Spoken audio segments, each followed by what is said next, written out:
During our coverage from Japan, you learned how the Trans-Pacific Partnership, or TPP, could impact trade between countries such as Japan and the U.S. For example, we told you how Australian beef holds a larger market share in Japan, but does so thanks in part to lower tariffs than beef from America. We've also talked in the past about Trade Promotion Authority, or TPA, a measure that would allow Congress to vote for or against trade agreements at the end of the president's negotiations. The efforts of Congress to pass TPA have failed so far, although a renewed push in Washington has been in the news this week. At Arizona State University, Eric Thor works with global finance and trade. He also has family farming ties in eastern Nebraska. We spoke with him at this week's conference to ask why the Trans-Pacific Partnership is so important across the U.S. and in Nebraska. It's a very important step to essentially level the playing field. Let's remember, Canada, Australia already have agreements with this part of the world that basically give them a leg up. And what this will help do is increase the revenue opportunities for all of us farmers from Nebraska, and at the same time allow us to basically step forward in terms of participating in the APEC expansion of the markets in some 47 countries in the Asian Pacific area. Tell me why these things are so complicated and so difficult to get through. I don't think there's a good answer on that, other than they're written by lawyers in Washington, D.C. But the bottom line to all of those, and I helped write the Farm Bill in the 1990s, they are becoming increasingly complex. We have some 400 different commodities, and now the value-added crops and the banking and the trade, food safety implications are just critical. And we want to make sure they're all inclusive.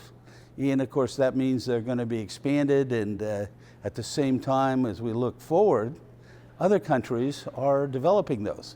There's some 160 different countries now in WTO, and many of them already have in place the kind of trade agreements that this administration would like, and it would help use and pay for the infrastructure we need to compete out to 2050, which is what the purpose of this Congress is here in Minneapolis. Over the last few weeks, we've not only heard about the TPP, but also the TPA, Trade Promotion Authority. Why is something like that so critical to TPP and free trade? Well, as you've seen in different ports, like the Port of Long Beach, the Port of LA, et cetera, what that's allowed us to do is to essentially borrow and put in the infrastructure needed for the two maxi ships.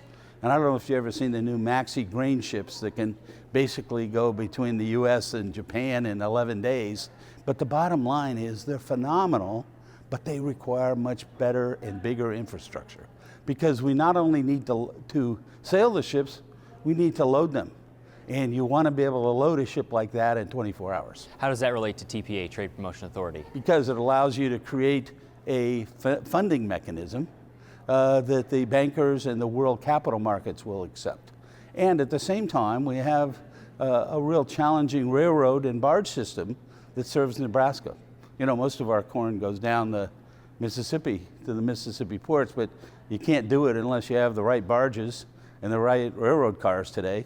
Is there a specific industry that's really looking forward to the TPP? Corn, soybeans, wheat, beef, pork? Well, I think in particular the grains are one that are important. For example, we just had 2 weeks ago a group from China here trying to buy feed for the dairy industry. They want to triple their dairy industry, but they don't have the feed. And you know, the one thing Nebraska's done very well is help feed essentially the world, both humans and animals, and we forget that. And let's remember, there are more animals in Asia than there are people. So they may have 3 billion people, but the estimates are they have between 5 and 6 billion animals to feed. And we can be a principal part of that. How soon would farmers and ranchers see the effects of TPP? I think it's possible to see it in 2016. You know, the marketing cycle for this year is pretty well locked in, but as you look ahead a year, people are already anticipating where they're going to get grain. And then let's remember, Australia is going through its climate change drought, and the Canadians themselves, the Vancouver and the West Coast properties are pretty much full, and they're locked in on the railroads. So this could be a big opportunity, I think, for Nebraska to increase the revenue for the farmers. To learn more about the Trans-Pacific Partnership, you can visit the MJ Extras tab on our website and view our reporting from Japan on the potential agreement.